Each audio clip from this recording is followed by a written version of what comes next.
Warning tonight from Orange County's DA, a dangerous sex offender is free tonight from a state mental hospital. He has repeatedly said he fantasizes about raping and killing young boys, and authorities fear he'll actually do it.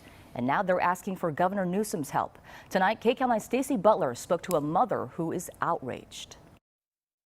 I'm so sad and I'm so angry. Lynn Reiner never dreamed that the convicted sexual predator who spent 20 years in a state mental hospital for stalking her son and writing diary entries detailing how he wanted to rape and torture him is now a free man. There's too many kids that are in danger. This guy, it's not if he's going to offend, he will offend again. I've watched him for 21 years talk about what he wants to do to kids. 59-year-old Carrie Smith was registered as a sex offender, but that registration requirement was removed 15 years ago. Twice a year for 20 years, psychologists testified that Smith was in imminent danger and should not be released. Then, when COVID hit and psychologists at Coalinga State Mental Hospital were not present to advise keeping him locked up, he was released July 11th. He wants to refer to himself as Mr. Rape, Torture, and Kill.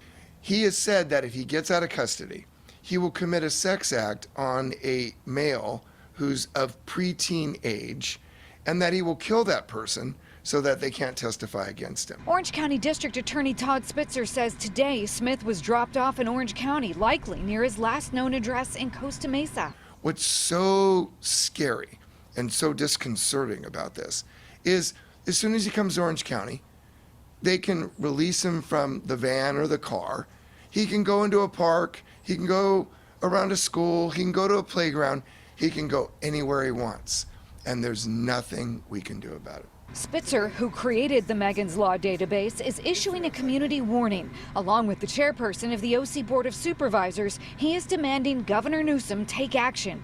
In a letter to the governor, they requested Smith be required to wear a GPS tracking device and register as a sex offender. He's out somewhere right now and nobody knows where he is, what he's doing. And without the Megan's Law registration and the restrictions that come along with that, he could be sitting on a park bench watching kids play and nobody knows who he is.